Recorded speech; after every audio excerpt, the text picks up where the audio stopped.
Welcome friends, welcome to R channel my first view. இது பார்த்தீங்கன்னா சூப்பராக இருக்குங்க இந்த ரெசிபி. ஆனால் இதுக்கு என்ன பேர் வைக்கிறதுன்னு எனக்கு தெரியல, நீங்களே வச்சுக்கோங்க. ஆனால் இதை பார்த்துட்டு எனக்கு கன்ஜூஸ்னு கண்டிப்பாக திட்டுவீங்க. திட்டுனாலும் பரவாயில்ல, ஒரு சிலர் பாராட்டினாலும் போதுமானது.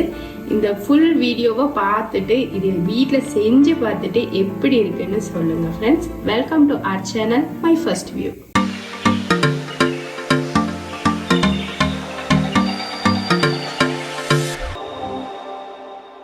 நைட்டு பார்த்தீங்கன்னா ஒரு 3 சப்பாத்தி மட்டும் மீதமாயிடுச்சுங்க.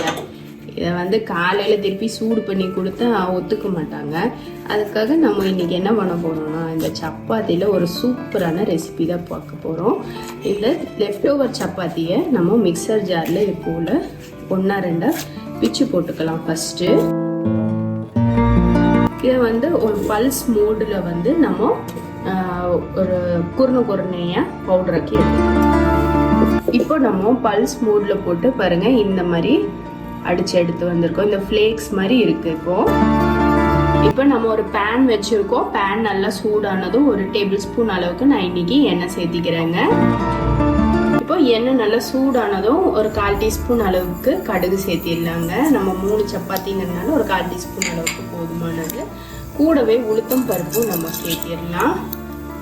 அடுத்ததான் சீரகம் பார்த்தீங்கன்னா ஒரு 1/4 டீஸ்பூன் அளவுக்கு சேர்த்திடலாம். சீரகம் ஆப்ஷன் தான்.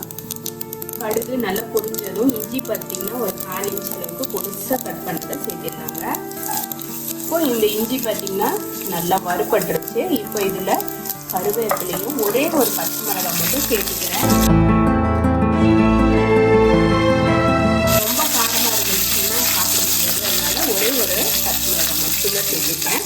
அடுத்ததாக பார்த்தீங்கன்னா சின்ன வெங்காயம் நீல வாசம் கட் பண்ணது ஒரு கைப்பிடி அளவுக்கு மட்டும் எடுத்துருக்கேன். கொஞ்சம் வெங்காயம் கூடுதலாக இருந்தால் கொஞ்சம் நல்லாயிருக்கும். அதனால நம்ம சப்பாத்திக்கு ஏற்கனவே உப்பு சேர்த்து தான் பிசைஞ்சிருக்கோம். அதனால இந்த வெங்காயத்து மசாலாவுக்கு மட்டும் தேவையான அளவு நான் கொஞ்சமாக உப்பு சேர்த்துக்கிறேங்க.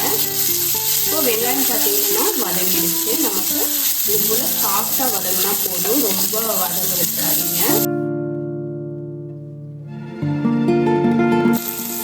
பிளேட் ஸ்டார்ட் பண்ணி வச்சிருக்கேன். இந்த சப்பாத்தியை சேர்த்திடலாங்க.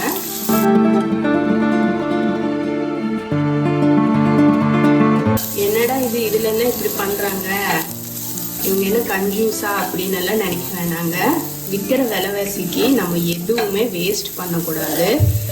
பொதுவாக ஃபுட்டு எதுவுமே வேஸ்ட் பண்ணாம இருக்கிறது தான் ஒரு குடும்ப தலைவிக்கு ரொம்ப முக்கியமான விஷயம். இப்போ இது பார்த்தீங்கன்னா நல்லா புரட்டி கொடுத்தாச்சு.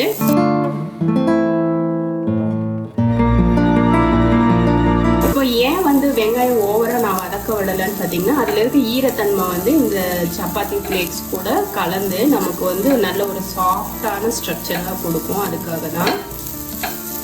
இப்போ பார்த்தீங்கன்னா நல்லா கலந்தாச்சு.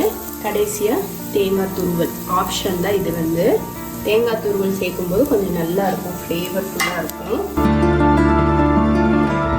இதுலேயே நீங்கள் கரம் மசாலா, தக்காளி இதெல்லாம் சேர்க்குறதா இருந்தால் சேர்க்கலாம். ஆனால் இதுவே பார்த்தீங்கன்னா ரொம்பவே சூப்பராக இருக்குங்க. நமக்கு பார்த்தீங்கன்னா கோதுமை புட்டு அது மாதிரி இருக்குங்க.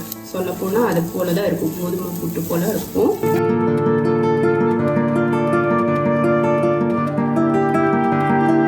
நம்ம செய்த இந்த லெஃப்ட் ஓவர் சப்பாத்தி, புட்டு, உப்மா எப்படி வேணா வச்சுக்கோங்க பேரு. உங்களுக்கு பிடித்தமான பேரை நீங்களே செலக்ட் பண்ணிக்கோங்க. இந்த ரெசிபி உங்களுக்கு பிடிச்சிருந்தா லைக் பண்ணுங்க, ஷேர் பண்ணுங்க. மறக்காம மை ஃபர்ஸ்ட் வியூவை சப்ஸ்கிரைப் பண்ணுங்க ஃப்ரெண்ட்ஸ். பெல் ஐக்கானோட ஆளுங்கிற ஆப்ஷனையும் கிளிக் பண்ண மறந்துடாதீங்க.